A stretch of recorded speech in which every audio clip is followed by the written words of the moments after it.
Geessinatti deebi'ee maannaan jaa sarratanyaan tante kan Dubaay kan sibiraa suni sarratanyaatti ya Joordonii baaftetti nama jalaa du'a jettee Dubaay galchite jee namicha kee irratti kissii bana. Namichi kee ammoo ati hojii dallaalummaa hojjettamoo hojii maal hojjetaa jirta akkamitti namicha Joordonii sarratanyaa namicha birrii sirratti erguusan akkamitti baaftee Dubaay fiddanaan jee. Ani gaafa kaasoo beekan namicha kana kakadheetan bulookii ofirraa goyi baabaa wannoon isa soba ani micoon sanuun beeku ani micoon akkamatti natti ergite micoon kontiraataa sii fittee Itoophiyaa galteetan namicha kana takattarame kazaa baay'ee sobda isi waliif dubbattanii akkamitti sarratanyaa jalaa baaftee fiddanaan jee dhugaa rabbii. An namicha kana bulookii godheetan namicha sossoba namitti itti dhiminna jeefti geetan namicha sossoba eetuma zim jennee achiin booda gaafa kaan marsaa lammataa gaafa siin uftu agartee simannee nagumaaf finnee gaafa jennu ufnee oduu sobaa itti ilaaltu ilmoo sheexanaa. Dhugaa rabbi asli gatee duraan haadha bu rabbi nagaa rabbi nagaa nangalchi rabbi dhugaa rabbi ani dubbii sobaa takka naasa'u rabbi amma dabalataani amma qabannee ganni aduu san aduu qidame jimaata dhuftee aduu jimaata kan wajjinumaan oollee nyaata maaltu mul'isa beeyta bakka jaarsa ganni ajjeeftan sun dhugaa moonnatti jette kun duuti eega keessa jiraatte dubartiin gilee mana koonsartii deemtuuf yeroo Araboota shawwadee baatu jaarsa yookiin haadha abbaa hin ajjeetti. Wallaahi dhugaa ana maneera dhiise. Nu amaneera hayye. Dhugaa rabbii asli dhugaa rabbii rabbi dhaba mana haa godhu gumaa takka sobee gannii sana waan micaa kanaatti irratti sobee rabbi dhaba mana haa godhu rabbi sobu bar. Achiin booda micaatti jamma homaanaan hin ta'u asli homaa irraa hin qabnu micaa ishee xiraa safooloo guddifachuuf hojiisaa guddifachuuf malee micaa homaa irraa hin qabnu yaada onnatti riiqattina guddifachuuf malee dhugaa rabbii huma beekan bar. Achiin booda ganni tante kabajaadha finnee wajjinumaan amma gaafa sammaan nangetti ani moo maalan asaaba garaa kiyatti ganni asli dhugaa rabbii kuno waaqa oromoo maalan jaa gaafa sananii garaa kiyatti bariisaa san amma micaan kun aqeeta fuudhanaan jee qobaasaa aqee fuudha micaan kun aqiitti fuudha atumtillee laqii anu fi kiyaa silaa naman qabu aqiitti fuudhi ani silaa naasiramtu namitti ni yennaan akka eeta namitti tanaanii maalo obboleetti tiyatu dhufa ani maala yaada gaafa ammas oromoo takka taatee biyya sanii dhufte akkamitti dubartiin takka isii bira dhaabbachuu qabdi dirqama akkamitti bira hafa ani amma achi keessa Dubaay kana keessa taa'ee jeetan amma yaada kiyatti urungaa san hafee homaa takka homaan tun irraan ga'u fataa yetan taa'ani ani garuu gara laafinatti kiyya achi na dhaabe. Kaza mamalan goda ishi baka inamitti tiatti metafachu mena mokora ho min albata isi ishi na yette miskin akkamiti qoba isi tesi getan namitti tiyan whatsapp da malo madam obboletti tiyatu Dubai dhufa mazari tiyatu meesha ittina kenne aketan meesha san irra fura airport rai daqiqa kula shan qofo kisa atakana iyami iyo da kunu as airport ninje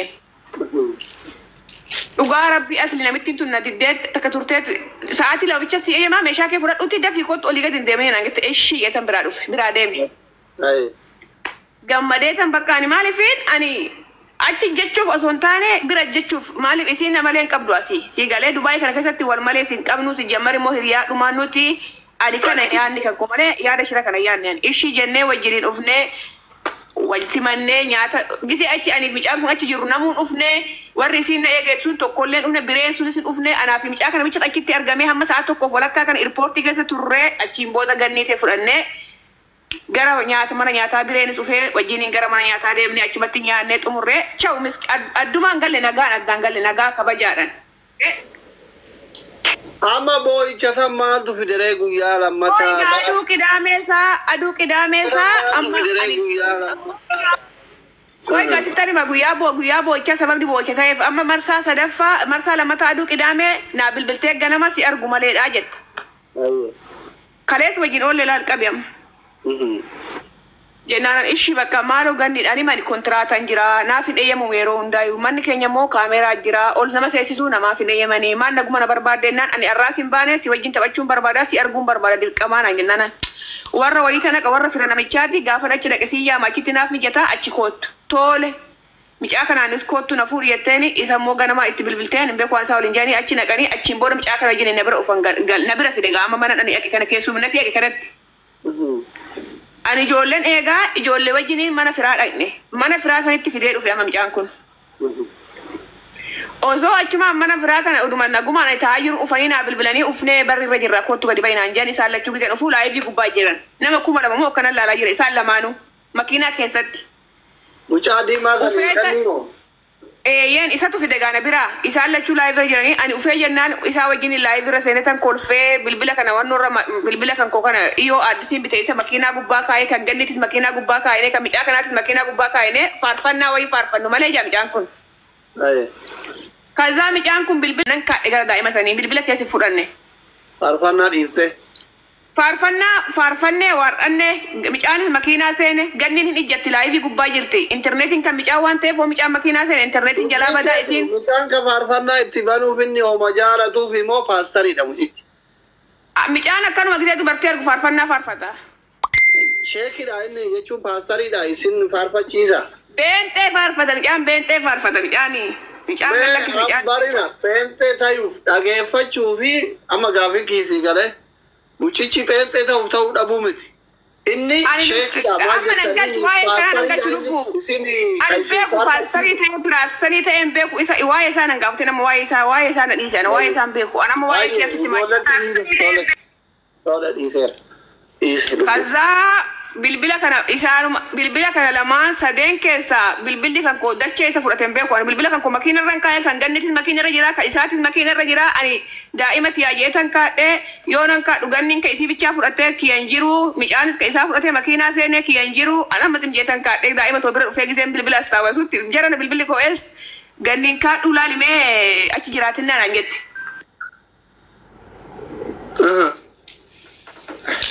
Itti dawwala. Wala jira jala taa'ee dhageeffataati. Barsiin galle doktor yeroo faarfatu gurbaan dubartii yoo ergu yeroo marii faarfataa jettee barsiin. Kan dubartiitti faarsa malee inni wannoo miti. Qoya haa deebitu. Akkasiin gara laaftu. Jazbeessee taaptaa godha jechuun akkas. Elaa akkana jedhe laa soddaan. Gaazexeessaa afaan hin deddeemina qofa mucayyoo naa deebitu. Sinii gaafadha natti himtan. Araaraman waan ta'eef amma gaafii nagaati. Nagaama asli. Ni dhagayama. Bilbilli bakka makiinaa dhaabbatanitti dagattanii biraa deemtanii. Bilbila bakka ati itti faarfattanii daa'imatti fiidetanitti gattanii biraa deemtanii dhabde ati. Asli ati agarre laali makiinaa fuunduuba goonet dugda duuba makiinaa itti hirkifnee makiinaa ni jimjimaatan qabdu dugda duuban achirra goonet faarfannaa faarfatan dura laayii dura bilbili sadeen wajji bara jira. Jirti harka ayyuu hin jirti kuno kun makiinaa ina makiinaa seenati asirra dhaabdanii bilbila. Dugda duuba bakka san uf harki kawaacitu bakka sanan kaa'e bilbila tokko sadeenu. Tarmiin akka gaarii ta'uu makiinaan zaa faarfannaa kana faarfannee xumurree ani bilbila isaan lachuu ka inni fudhatee makiinaa sana ijoollee duratti makiinaa sana inni ka isaa fudhatee keenya lamaa achumarra jira kan kiyyaaf kan ganni. Kazaa nan yalla ganni jennee ganni wajjiniin mana seenuudha mana warra kanaa seenuudha ganni bilbila sii fudhattee ani immoo kan koo irraanfadhe. Makiinaan ganaa ofirra zoora garuu hin bu'a bilbilli kun gizee bu'a makiinaan gizee zooru hin bu'a argitanya duuba makiinaan soso'uu hin bu'a.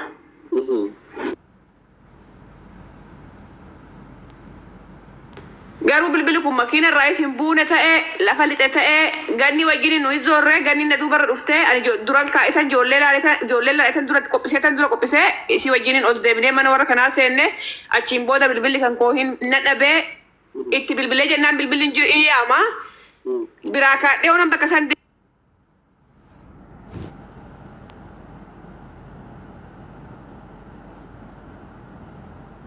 garagaleetan ganni wajjiniin barbaannee amnaan jarattiin gaama narratti bilbilti sa'aatiin narratti bilbilti daa'ima wayii waan jalaa ibamuuf jarattiin bilbila jalaa kaasuu didee bilbilli baduu dinnaan bilbila ganniitiin dafeetanii dafii kootu ganni fuudhii jarri fuyyettaanii ani wanti akkas zeeni bilbilli kee hojjechuu baannan jarattiin natti dhufti eessa deemte janiit naan lolu ganni agarraan immoo kan tana caalan naan lolu ati eessaa fidde isiidha eessaa walitti dhuftan jedhan akkas jedhu immoo akkas hin jedhan. Ani micaadhaan dafii koottuti na biraa fuun jeeni micaan immoo dafee ufuu didee waan ta'eef fudhadha jedheeme bakka ta'e inni lafa maree dafee ufuu didee ganni na biraa fuudhee deeme jarattiin natti bilbiltee kan kun hojjetu isiin ijoollee gattee ufteeti jedhaniit ijoollee gattee gara biraa deemte kan jedhan jarattiin akkuma jirtu niitiinis namichis bakka hojii poolisii hojjetanii makiinadhaan na barbaada. Bakka san gisee dhufanuu ani bilbilliin kan kootiin jiru maal goote eessa bilbilli kan keettee namitti ingiliseessa olii gadi na bubbuttee makiinatti gadi na darbitee dhanna qaltisa egaa yeroo san makiinatti akkasi takkaa namitti harkaan na qabdeen beeni makiinatti gadi darbanii makiinaa cufaniin usuma makiinaa keessatti najjeesu mataan wachuma qeetti naan galanii qeetti naan gallaan makiinaa keessaa bu'ee kottu manumatti gallaa nangichaa deemte ani immoo minaal baatamee biyyoon abebelle yeetan bo'ee viidiyoo hojjedhee gallakkiseetan achiin booda bakkaani deebi'ee viidiyoo sana isin laallee deebi'ee tiktook isin laallee takkitti bichaan bo'ee poosti godhee namittiin achiin natti si darbinaa yoo na jeesu odalle jettee masaawasha viidiyoo bolchaan hojjettee deemte. Bakka ani minaal baate isin na silaamu namittiin najjeetti namittiin ga kottu manumatti gallaa nangichaatti ala na fidde gaafa san giseessan. Achiin booda nan galee viidiyoo kan hojjetan gallakkisee ijoolleen Oromoo moo asirraa amma kufaltu tuni duratti bicoon isin bira jirti sababni isin amma boochuuf maali? Ani gadi ba'ee viidiyoo tokko lama hojjedhe gisee lammataa dafi amma daftee deemtaa ijoollee tan tooduu gadi gattee ati ijoollee biraa wajjin deemte yaani ati kan micoo gurraatti wayii wajjinii fi micaa wayii wajjinii makiinaa gubbira jettee bilbila akkitti gatte yaani jarri kun eessaa dhufe ati eessa jirta? Eessatti si dhiise eenyutti si kenni ijoollee qabii deemin siin jee moo ijoollee tana bira dhaqe siin jee bilbilli kee eessa akka dhaqxe hin beektu. Ijoollee tan to'eessa akka jirtu hin beektu. Maaltu isaan bira si fide? Maaliif mana isaaniitti mana warra kanaatti ijoollee tana si yaamte? Eenyutu kana ajaja si baase? Eenyu kana si ayyame? Paaspoortii kan irra jira moo giseen biiroodhaa si fidu akkasitti baay'ee siin jee ammoo maal akka taatus galgala san. Ani ammas deebi'eetan boo'ee viidiyoo hojjedhaa jarri kun lamaanuu galanii naan bilbille. Innis isiinis cic maal taate micoomtuni namumti meeqa dibeetillee viidiyoo hojjeta hamma ijoolleen Oromoo immoo maal jetti? Nama asirraa kun maal jetti? Bilbilli sii cufaadha duratti wajjiniin faarfattanii micaawwan amma sa'aatii kanatti boochee maal taate? Ummanni koogaa ummanni fiqirii ummanni sirba jaalatu. Maaliif boochi sababni duratti biraa deemtanii isin duratti isin bira jirti micoo duratti amma isin biratti agarre amma boochaan agarre maal gootan? Isin lachuu itti gaafatamtanii ijoolleen lama mana bantee mana banatanii yoo isaan laayif irraa iyanii amma kaachuudhaan dhufu amma micaan kun mana keenya bariisaa san. Maal jaa amma micaan kun? Micaan kun ani amma odoon du'eefis osoon jiraadhee micaa kanaaf sababni ani du'uuf micaa kanaaf sababni isaa maal jaa kaatee dhufee mana keenya mana warraa kana dhufee maal jaa viidiyoo ani yoonan du'es ganni fan du'a jee poosti godhe isaanii ganniif isaa fan du'aa isaan tun ajjees gee poosti godhe boo'e sanii viidiyoo ati dubbanni laan nan boo'e viidiyoo tokko viidiyoo duraa san nan boo'e malee homaan dubbanne si galee as bisirratti qabadhu dubbitan. Viidiyoo san Filipiiniin itti gadi kaattee balbala ol seenanii jennaan Filipiiniin itti gadi baatee naan Filipiiniin wajjin hojjedhu viidiyoo itti agarsiisa.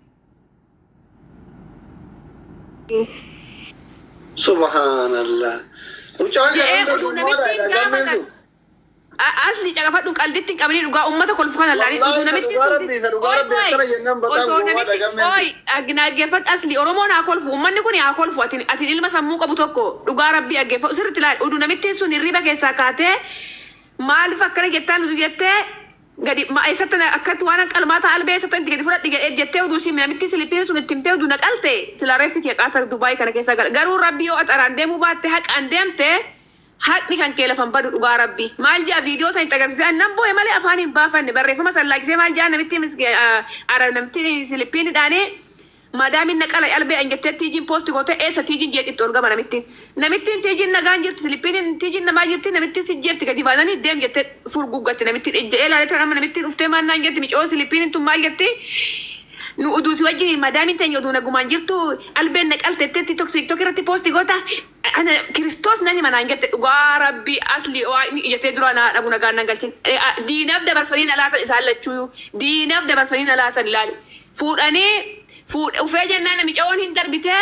biraa dhooftee achiin booda garagalee ufira garagalee deeme hindi amma bilbila irraa footan asii deemtamu amma anuu dhaqee tan namitti itti sihee majeetan achiin booda ka'ee deeme osoo gisee san namittiin gadi baatee eessattan albee qara jettee viidiyoo san itti agarsiisee naqaltiyu namittiin eessattan si qalettee naqalti sila ani kan boo'eef sababa kana sini galee ummanni immoo fiqiriidha jinniidha ani duraayyuu gisee wajjin taphadhuu nama intala qalabatii harkarraa qabu asli nama tidaarii qabu irsi kiyaaf micaan kun wajjin haasaan bilbilaan ittime akka waan foonoo akka hojiin naa guddatu fan hojiin inni injiru bishaan kun sijammar gaafa dura amaara jedhanii tuffatanii namta kettiin garagalee laalu har'a garuun anaa fi ganni wajjinii wanna taphateef wanna guddateef beekamtii kenneef anaa fi ganni kan isa guddise har'a garuu albeen abbaan qaree abbaa qaltiyyaan sigalee asli odoo har'a gaafa san namittiin tun gadi baatee hirriba keessaa kaatee eessattas qalee albee eessattas itti fudhadheettee albeen naqaltee dhugaanaa goote dhugaata yookiin mana hidhaana geessite yookiin inni hidhame yookiin inni immoo naqalanii kana hundaa kan na godhe isa sigalee ani kan boo'ee fi waa'ee kanaaf odoo namitti tun gisatan hirriba keessa jiraachuu baatte waan hirriba irra naa kaa'uu baatte kanaaf amma immoo nama guddifte tokko ani yeroon dura taphadhuyyuu akkan abbaa warraa qabu uummanni Oromoo guutuun hin beeka akka dhani qaldiidhaa taphadhu uummanni hunduu hin beeka kuni ajandaa barbaada itti qabata barbaada sigalee akkasitti na nyaakisanii oran isaan lamaanuu amma immoo deebitee ani anuusim jeetan boo'ee ganniin gadi baatee maal jettee bilbilaaf booche malee homaan taane jettee sigalee bilbilaaf booche malee nu homaan goone bilbila jalaa badee wanna raga hin beekan isaan amma namitti na rukuttee na qaltee na jeeftee hin beekan garuu isiin gadi baatee inni illee akkasitti dhufee akkas jee isiin immoo misejjii ombi deebisullee deebisuu dhiiftee hojii gadi baatee viidiyoo tokko Oromoodhaan lakki akkana taate hin aarte hin taragaggaatiin isaa jechuu dhiiftetti bilbilaaf booche waan biraatii miti jette. Bilbilicha bade sanoo argattee ati si kafalanii eessa eenyuun naa deebise kana amma hin gadda mucaan tokko ijoolluma Oromoo keenyaa keessaa ijoolluma Dubaayii kana keessaa dhugaa rabbii isaa haa tolu birrii 3,000 biteetii ji waan namaan dubbatiin hoodhu bilbila kanas fudhadhu bitadhuuti taa'e waan namaan dubbatiniiti adaraa rabbii hin boo'inii bilbila hoodhu bilbila barbaadde oduu ani diduu natti kennee na biraa deema mucaan tokko dhugaa rabbii Kiristoos isaan akkas na godhan ani bilbila nan qaba sigilaman qaba tokko gisee bari tokkotti nafa rakkoon qabu garuu akkas na godhanii kan boo'eef kanaa isaan immoo kanaa isaan kan biraa sigalee mee namni ilmoon namaa uftee diinan arabaa nama kennitu hin jirti madaamin tante albeen qala jette madaamin albee wajjiniin kunooti jin albeen qaluuf taate madaamin na qabaa jette gee ufaa hin jedhamu akkasi hin jedhamu osomaa namitti walloltee namitti hidhuus hin jette hin jedhamu sitti jabeessuu ta'a natti na kaan jette sigara oduu anaan jee hon jettu gadi baasee silippiinii homaan beeknanii tijin na qaluufta albeen na qaluuftaati madaamin jette jee dhufe namitti omaan antanetti dhufe diinatti na kenne dhufe. Mucaano yoo shamarran argu maaliif faarfannaa itti banaan maaliif faarfachiisa duubni faarfannaa sanii maalin? Hudduu taatu faarfannaa malee dubartiin ishii gettuuf faarfate malee. Okay faarfannaa itti banee fi gara laafifata. Natti fakkaate mee gaafadhu anuu fitta wallaalee nama dhiisiti. Asli. Amma utee ganni wannoo banattee miree mana barbaree shiroof barbaree. Namni gabrummaa namni siroof barbaree maarree kan abashaan abashatti gabaree galtu booda si hin beektametti reetti nu bareechite. Boy tigisti asirratti waan si gaafadhu jira. Ati jawaala erga si jala haataniitiin jedhan boo viidiyoo sana akkamitti waraabdee bootte galu. Gatanii biraa deemanii miira keessa galanii. Lama bilbila lamaan qabani sadiin qabaa bilbila sadiin qabaa. Caccabaadha malee hamma saniin ga'u malee sadiin qabaani. Akkaawuntii kiyaanan qaba lamaan qaba amma kan itti haasaa jiru kanas kan biraas nan qaba sadiin qaban tokko yoo tokko tuffamatti ree. Waa'ee tigisti uummanni gaafii jara gaafataa jira. Jaarsi ganni kadu jettan sanoo jaarsi biyyaan dhageenye ka ganni du'aa itti farriftanii bayuu kan maal jedhee laa. Qabdi yoo si jammarin qabdi. Anaaf isin qee tokko hin qabdi bar hurutaadha wallaa kenna isin nuti ijoollee ganni takka hin qabdi jaar. Hin qabdi. Hin qabdi. Gurraachuma kanaa tokko qabdi baqqala. Soba. Dhugaa rabbii jee. Icciitiin baasii doktor amma taarti kabira qabdi. TikTokiin fayyadamu garuu kaydii kee TikTokiin qaba jaarsi. In qabu dhugaa rabbii kiyya in qabu garuu Facebookii fayyadama argee rabbi kan koomee hin fayyadamu TikTokii si jammar TikTokii fayyadamu inni hin beeka akkanan qalladu akkanan taphadhus hin beeka waan ta'eef uummanni kun immoo isin taragaaggaa dhugaa namaa takka osoo hin baratini akkanumatti komentii barreessuudhaaf hin jigina dura hubadhaa tigisti maal taate maa boochee ja'a malee akkana taate boochee hin faradinaa namni waan rakkate hin beeku yaa biyya garaa nama.